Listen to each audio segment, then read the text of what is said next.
Hey everyone, I just put this whole storage compartment lid assembly together. And if you'd like to know how I did that and the whole process for doing this whole job, keep watching the video. I had to do a lot to get this thing together, so join me in that. If you're not interested, you can click away now, but it's pretty interesting putting this together. I think it turned out great. Behold. Oops. My brother gave me this magnetic, it's like for keys, you know, when you walk in the house and you want to put stuff, I guess you hang it on the wall or something. Yeah, see, it's got spots to hang, but you know what I like to do with it is not keep my metal parts in one spot. And actually, I had a good sculpture going. Anyway, what are we doing? I decided to do this riveting. Hold on. I decided to get to the riveting part first and put these hinges on. So what I wanted to do is show you guys the hinges that came in the kit, because I got this, got this from Auto Accessories of America. And I figure they know pretty much what they're doing, I hope. So I thought what I'd do is I'd measure the ones that came in the kit, which I should have plenty of. I don't even need these, but I just thought I would let you know what size they are, because they look the same as the 3/8. So I'm sorry, 3/16. Oh, 3/8 would be huge. I took the 25 3/16 rivets. I'm just going to measure them real quick. Let's measure it. Boom. Oop. Get it. Okay. All right, what do we got? 0.18. All right, let's go over here. Measure the 3/16. Ba-bam. All right, so now we know. Don't need those. I do need this rivet tool though. So what I'm going to do is I'm going to use these 6 rivets that came with the set. Hopefully they fit the tool. I did notice that, well, so this is interesting because it looks to me like the center post is thicker. Maybe not. All right. So I'm going to take these 6 rivets and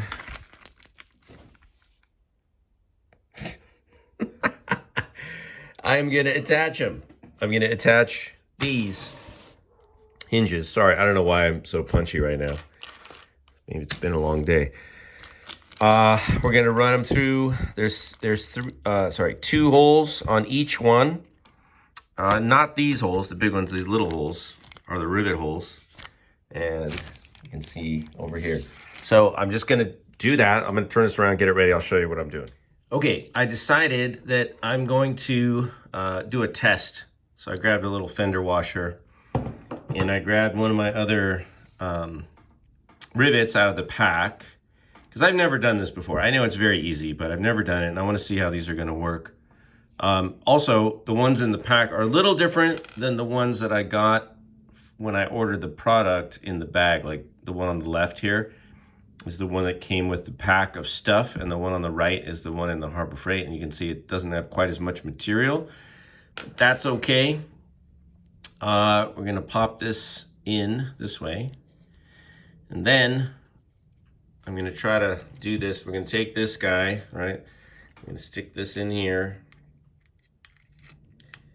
and I'm going to hold this, and then I'm going to squeeze it. And let me show you what happens on the other side, on the rivet side. So we squeeze it, and the rivet mushrooms a little bit. The sleeve. We're back. The phone fell. Let me see if I can show you. So we're going to do this. We're going to squeeze it. Oh my goodness. All right, so 2 things happened. The head mushroomed out. The I don't know what you call it, the whatever this is. broke off, right? So that will eventually get pulled out, and that's it. That's what it looks like. And good luck getting that out of there without a grinder. So that's good. That's fine. So this is what you would see, you know, from the inside, but basically it's going to be fairly hidden. And these are different than stock, so it's fine. It'll be fine. All right, so I'm going to pop the hinges in, and we will continue. All right, let me show you guys what I did, because the first one I did from the outside in, and I got this ugliness. The second one I did from the inside out, and we got that.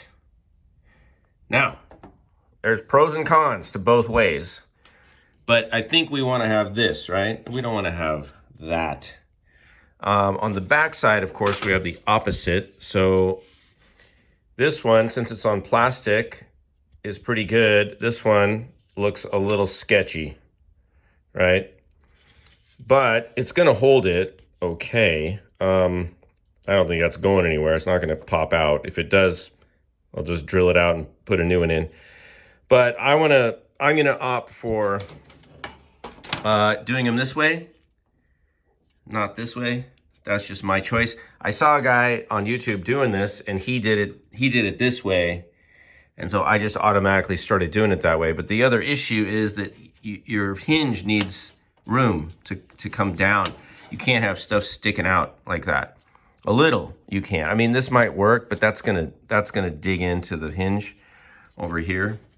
You know, that just doesn't seem right to me. So I'm gonna go for this, which is going, you know, this direction with the tool, installation tool, coming from the inside. That's how I'm gonna do it. You can do whatever you want. I'm gonna have to remove this one, and let's take a look.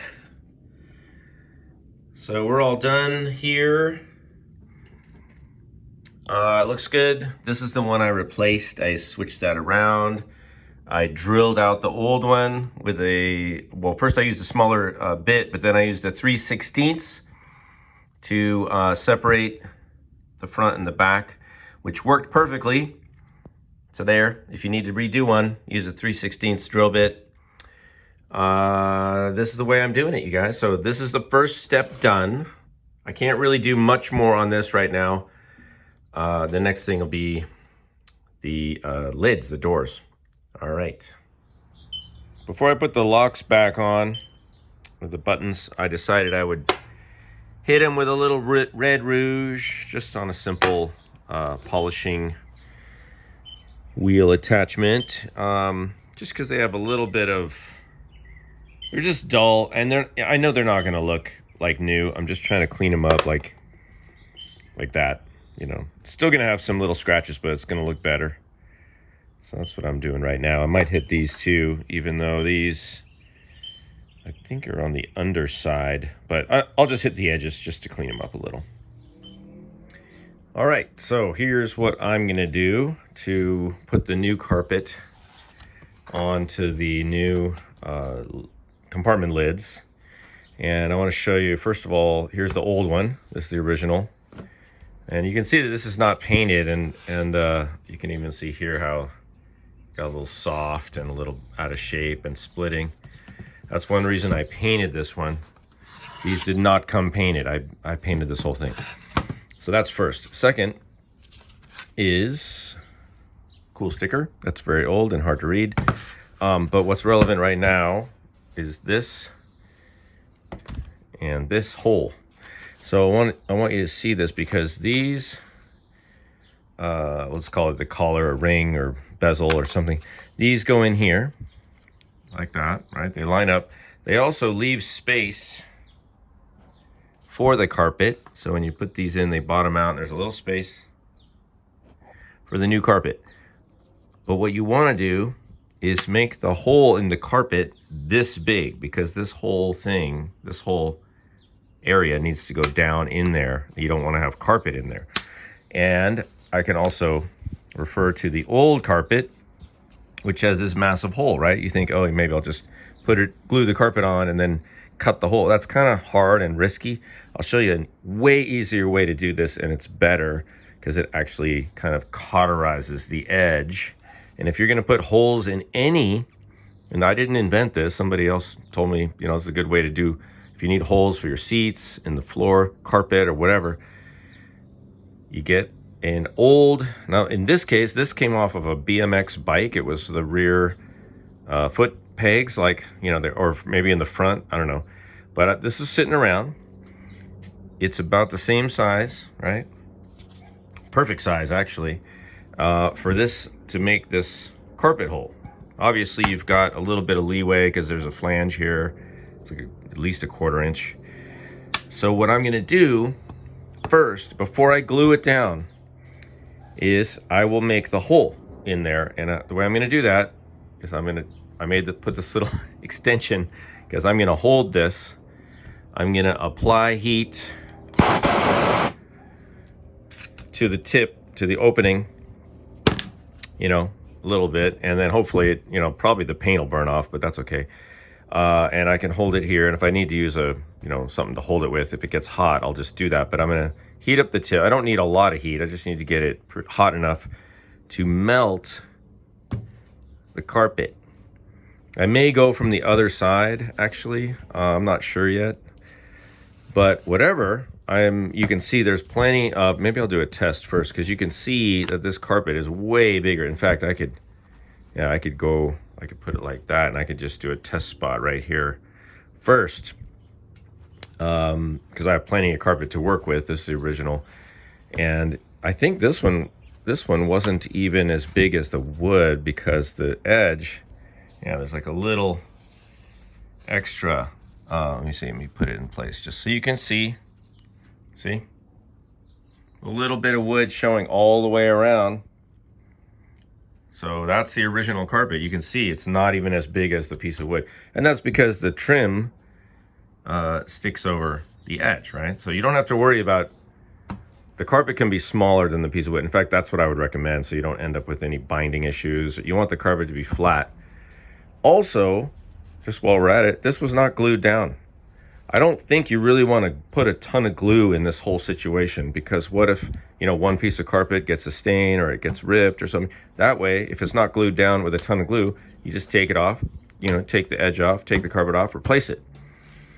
But if it's all glued together with tons of glue all over the place, you're gonna have a really hard time swapping any of these components out. So I'm just gonna maybe put a tiny bit of spray glue even on one side, so it's kind of semi, you know, sticky. It's not going to fly off once you have the edge on here. It's not going to go anywhere. You've got this, you've got the latch, you've got the edge around it. It's not, you know, don't put too much glue. Anyway, all right, so the next step is I'll do a test, and I'm not gonna do it right on this surface. I'll put this piece of wood, we'll put the carpet, I'll just maybe do a little edge test with the my hole cutter. But you can use a piece of metal pipe. You can use an old I had some old ratchet, sockets, that if you don't need. This is nice and thin though. That's what I like about this. So I'm gonna do a test, and we'll be right back. Look at that, you guys. Look how clean that is. So this is still warm. Probably have to scoop that piece of carpet out, but look at that. That's what I'm talking about. Super clean hole, easy. I just heated it up. I set it down on there, you know, a little bit of pressure, and it just melts all that. And now, once this cools down, it's kind of like when you do nylon and you burn the ends, right? This is already cool. This is not going to fray or anything. And that is going to go right around that hole. Ba-bam. Super good, right? Okay, so now I'm gonna do it for real. First, I'll just cut the hole, you know, anywhere close, because like I said, there's tons of material here. So I'm gonna do the hole first. Then I will line it up, put a little glue on here, and then I'll trim it to fit the wood. All right, so the next thing is just I'll probably just get all 3 pieces out here. I have all the old carpet, and they're all like that, FYI. They have giant holes in them. So the first thing I'll do is we're gonna melt some holes right now. All right, just an FYI, I took the old carpet over here, you know, and I just literally put it over the new carpet, traced a hole, and that's what I have here. So I know I'm good to go. Let's do this, folks. I got my little tool ready. Let's get some fire. All right, I'm gonna try to show you guys. I just heated this up. I want to show you that it's pretty easy.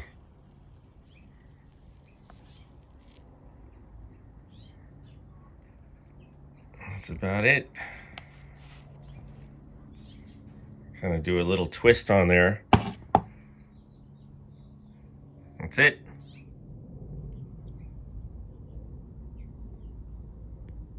That's how we do it.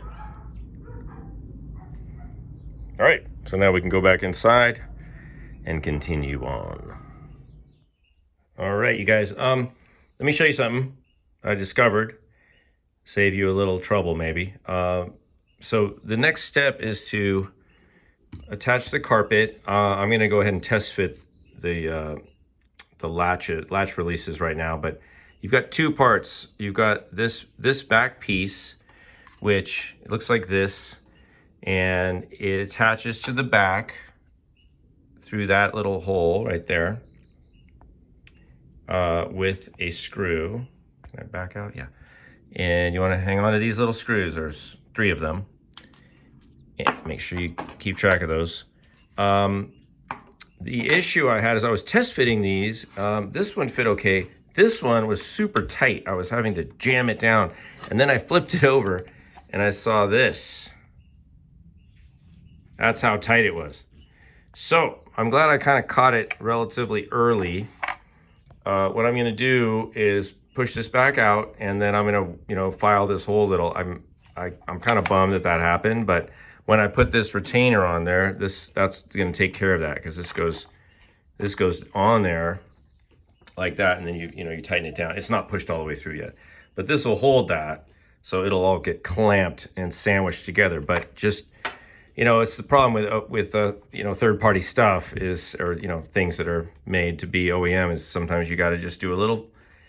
You got to make it fit. So that's what I'm gonna do now. Take these out. I'm gonna test fit everything, and then I'm gonna go ahead and leave it attached, I think, and then I will draw my line around the back here with a Sharpie, and then I'll probably just cut it with some scissors, because I think that's the easiest way to do it.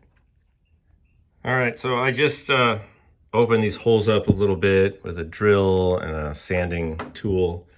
Not going to show you all that, but you can, you know, use a file, whatever. So these, the cylinders all fit better. I use this little dauber with some black paint that I had just to touch it up. I also found the original poles. These are the door poles, and they would normally, this little screw and bolt situation, nut situation would go through this hole here. I have some other ones that are the harder. They're not these little leather ones. I think I'm going to use the other one, the other style, which might be in this package. I'm not sure where they are, but those are easy to add later, so I'm not going to worry about that right now. The next step is to test fit the carpet, and then mark it and cut it. We're back, and yeah, so this fits now. I got that in just loosely, put the little screw in there, and you can see how that presses up against the back, right? I haven't tightened it down, but you just tighten that, and then that holds that. So what I'm gonna do now is mark where I wanna have the cut. I'm just gonna, go around with a Sharpie or something. I think, given that there are lines in here, you might wanna just pay attention to how it's lined up with the nap, if you will, and do that. Obviously on the two or maybe not obviously, but you'll figure it out. These are not the same. The two side ones are different, right? Because the outside position has this angle cut, and you do have to pay attention to that, right? With regard to the edge, which is pretty easy, but when you're cutting these, make sure that you cut them correctly for this little angle. That's it. Right now, yeah, I'm just gonna mark. I'm gonna put all the buttons in, and then I'm gonna go ahead and mark them. I'll probably just leave this on because you can just fold that back and cut it. And then, like I said, I might put a tiny bit of something there just so it kind of sticks to the back, but you don't really need to do that. And then we'll get on to the next step. So I just moved outside because I did put a little bit of contact cement, just a couple dabs around, and then I put some boards on. You can see over here I'm kind of pressing it down, but that's not really the main thing I'm doing out here. The main thing I'm doing right now is I'm putting these little screws in. I just did one.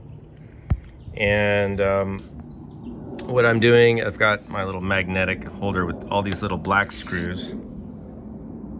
Those are the ones that go in there. And then I'm using a 5/16 drill bit to focus. No? There it is. I'm using a 5/16 drill bit, and I'm sorry about the focus. My camera says it doesn't want to autofocus right now. I'm just clamping these lightly. I'm not smashing this down. I'm just clamping it lightly so that the edge lines up with the bottom. And then I'm just doing a little pilot hole, and I'm gonna go around the whole thing with these clamps. You don't have to glue all this. Don't put glue all over the place when you're doing this. That's all I'm doing. I'm just sitting out here enjoying the nice day, and I'm gonna keep going around, get all these little screws in. All right, I wanna show you guys a tip. So actually, this middle piece and all these pieces do have a front and a back, and the back has this little cutout in it. See that? So that's definitely the back. When you put the screws in, it may squeeze the frame in, you know, it's gonna squeeze it a little both ways. And therefore you can end up, like on this one, the carpet actually did bunch up a little bit, and I smoothed it out now, but it actually, yeah, it got a little bunched. So what you can do is when you tighten a screw, put a clamp first on the carpet, and it'll kind of hold it a little bit. And then also just don't go crazy when you're putting in these screws. They don't have to be super tight, right?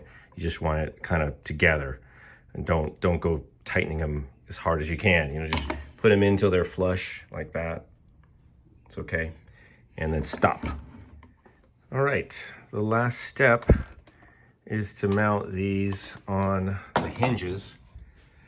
There's 3 holes on the sides and 2 in the middle, and those get mounted with these bolts and washers.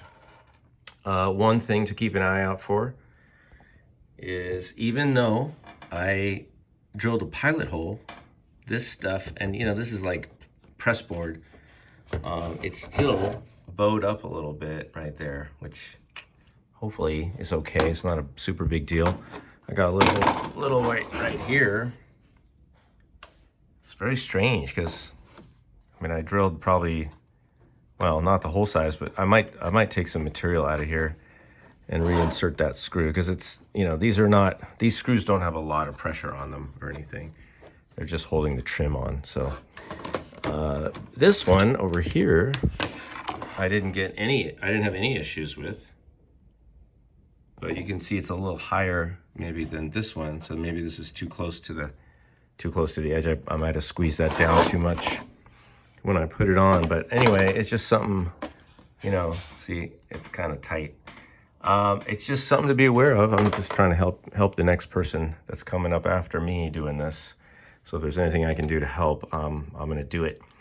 Anyway, I'm gonna put these on. These are, what is this, 5/16, I think. Yeah, 5/16 socket, and each one gets a bolt and a washer. All right, gang, we're getting closer. So I've got the doors on now. Really happy with the way this turned out. Just, you know, simple construction. The next thing to do, you know, there's no handle right now, so I definitely need handles before I install this, or otherwise I'm never getting these doors open. But the next thing I'm going to do, which I, you know, for the parts that I have, is I'll put these latches on.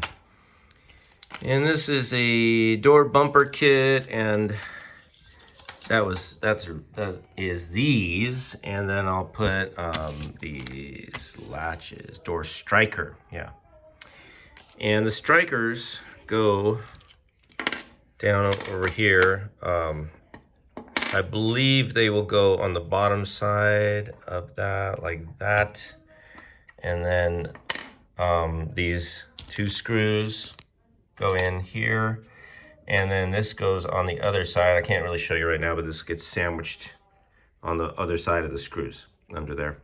So I'll get one on and then I'll show you guys, or maybe I'll just do all three and then I'll show you how they go together. It's pretty self-explanatory.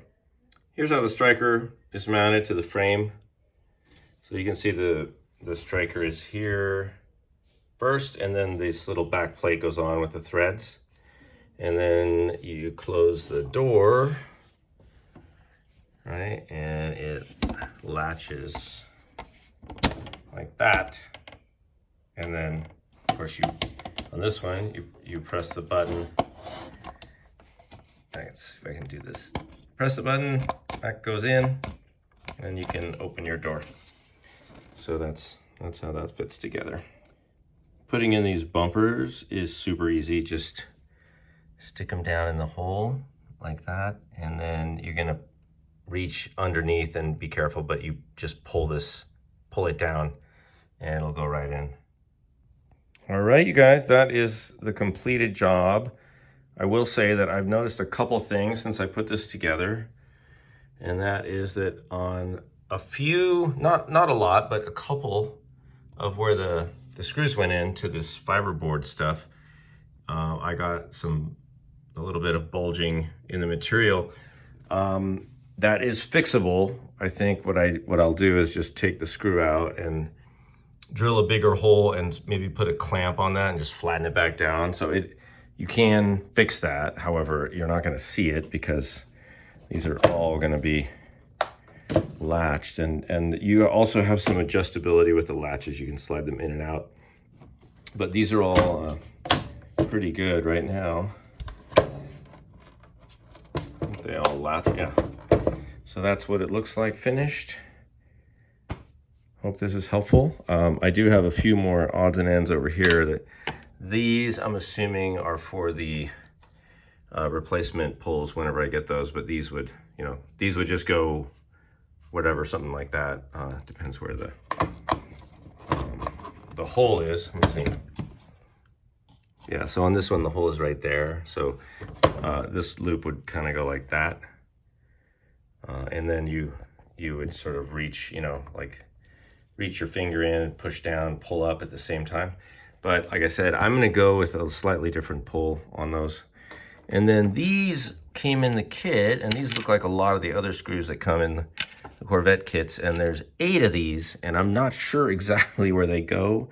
I have to look at the instructions, but that's not really part of this video, because this video was how to put this whole thing together, and then these would be for mounting it in the car, but they probably, are used.